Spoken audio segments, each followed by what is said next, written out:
Hello दोस्तों, कैसे आप सब। उम्मीद है कि अच्छे होंगे। आज हम प्रश्न 3.3 के 3 के 5 नंबर प्रश्न को देखेंगे। इस तरह का प्रश्न एग्जाम हॉल में हर हाल में पूछा जाता है, तो एग्जाम की दृष्टि से बहुत ही महत्वपूर्ण प्रश्न है।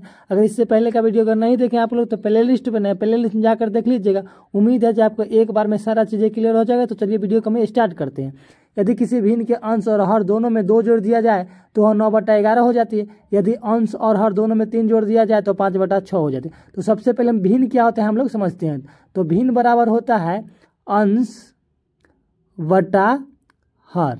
समझ में आएगा। मान के चलिए कोई संख्या जैसे 5/4 है, तो ऊपर वाला जो होगा ना वो अंश हो जाएगा और नीचे वाला हो जाएगा वो हर हो जाएगा। कोई संख्या हो सकता है, समझ में आएगा ना। हमेशा जो ऊपर आएगा वो अंश हो जाएगा और नीचे जो आएगा हमेशा वो हर हो जाएगा। समझ में आएगा। संख्या कोई भी हो सकता है। समझ में आ गया। क्या कह रहा है, अंश और हर दोनों में 2 जोड़ दिया जाता है तो 9/11 हो जाता है। समझ में आया। तो इससे भिन्न प्राप्त होगा तो क्या हो जाएगा, समीकरण 1 प्राप्त हो गया। फिर अगला लाइन बोल रहा है यदि अंश और हर दोनों में 3 जोड़ दिया जाता है तो 5/6 हो जाता है। समझ में आया।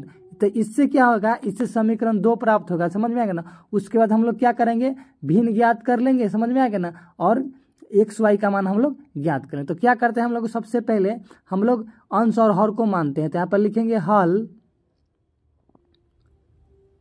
और लिखेंगे मान लिया कि लिया के जगह पर माना कि भी लिख सकते हैं। ठीक ना। तो मान लिया कि भिन्न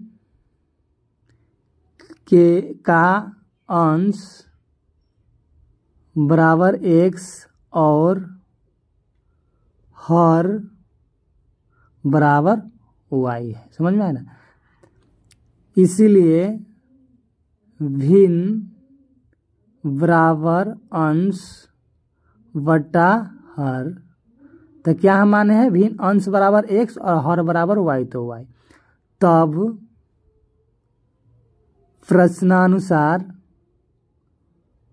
प्रश्नानुसार क्या कह रहा है, अंश और हर दोनों में 2 जोड़ देना है। x और y दोनों में क्या करेंगे हम लोग, 2 जोड़ेंगे तो 9/11 हो जाएगा।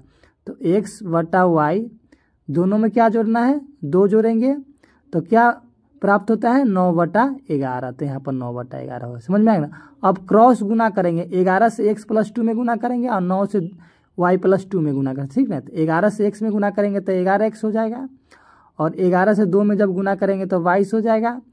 अब क्या करेंगे, 9 से y में गुना करेंगे तो 9y हो जाएगा। फिर 9 से 2 में गुना करते 9 दूना 18 होगा। 11x और y को इधर करेंगे तो माइनस में चल जाएगा। प्लस में y है, इधर आएगा तो माइनस में y हो जाएगा। समझ में आएगा ना। तो माइनस में 9y हो जाएगा। 18 और प्लस में 22 है, इधर जाएगा उधर जाएगा तो माइनस में 22 हो जाएगा। समझ में आ गया। 11x माइनस 9y और 22 में से 4 जाएगा तो माइनस में 4 बचेगा, क्योंकि 22 के पीछे माइनस का चिन्ह है। इससे समीकरण 1 प्राप्त होगा। फिर क्या कह रहा है, अंश और हर दोनों में 3 जोड़ देते हैं ना तो 5/6 प्राप्त होता है। समझ में आया। तो अंश और हर इस बार क्या जोड़ना है, दोनों में 3 जोड़ना है। समझ में आ गया ना। तो x y दोनों में क्या जोड़ना है, 3 जोड़ेंगे तो क्या प्राप्त होता है 5/6। फिर क्रॉस गुना करेंगे, 6 से ऊपर वाला में गुना करेंगे और 5 से, तो 6x हो जाएगा प्लस 36 18 बराबर 5y प्लस 5 15। 6x माइनस में 5y हो जाएगा, इधर आएगा तो क्योंकि उधर प्लस में है, बराबर में 15 प्लस 18 इधर आएगा तो बराबर के उधर जाएगा तो माइनस में 18 हो जाएगा। ठीक है। 6x माइनस 5y 15, 18 में से 15 जाएगा तो माइनस में 3 बचेगा। ठीक है। इससे समीकरण 2 प्राप्त हो जाएगा। अब समीकरण 1 चाहे 2 किसी को पक्षांतर हम कर सकते हैं। ठीक ना। और एक के पक्षांतर करेंगे तो दूसर का मान रख देंगे और दूसर का पक्षांतर करते तो समीकरण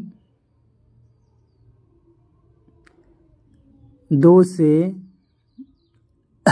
6x माइनस 5y बराबर -3। ठीक है। 6x एज इट इज रहेगा, बराबर के चिन्ह, -3 अपने जगह पर रहेगा और -5y उधर जाएगा तो प्लस में 5y हो जाएगा, क्योंकि पक्षांतर करेंगे तो चिन्ह चेंज होता है। इसीलिए x बराबर हो जाएगा -3 प्लस 5y/6। इसको समीकरण हम लोग 3 मान लेंगे। ठीक है। अब क्या करेंगे, समीकरण 2 का पक्षांतर किए ना, तो इसका मान हम लोग समीकरण 1 में रखेंगे। तो x का मान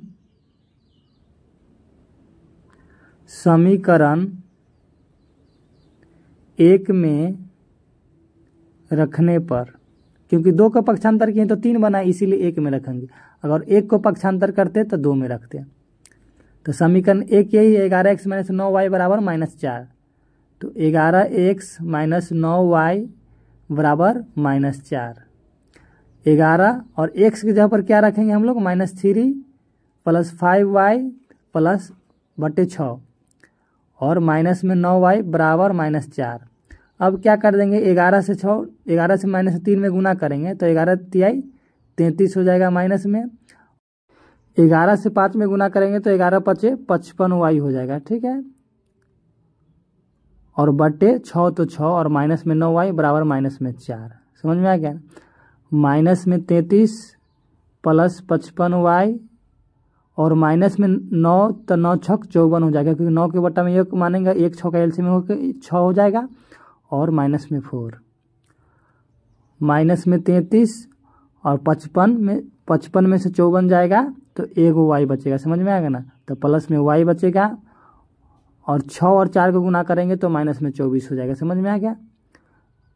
y बराबर माइनस में 24 और माइनस में 33 है, इधर जाएगा तो बराबर को उधर जाएगा तो प्लस में 33 हो जाएगा, ठीक है। तो y का मान क्या आ गया, 9 आ गया। समझ में, प्लस में 9 आएगा क्योंकि 33 के पीछे प्लस का चिन्ह है। अब समीकरण 3 में हम लोग y का मान रख देंगे, ठीक है। y का मान समीकरण 3 में रखने पर, समीकरण 3 x बराबर -3 + 5y बटे 6, ठीक है। -3 5 × 9 और बटे 6, -3 9 × 5 = 45 बटे 6। 45 में से 3 जाएगा तो क्या हो जाएगा, 42 बटे 6। तो 6 से काटेंगे तो 7 आ जाएगा। समझ में आ गया। तो x बराबर चल रहा है 7 और y बराबर 9 आया था। तो लिखेंगे अतः भिन्न एक अंश बटा हर होता है। भिन्न बराबर अंश बटा हर बराबर, ये अंश को x माने तो हर को y, तब x बटा क्या हो जाएगा 7/9 हो जाएगा। समझ में।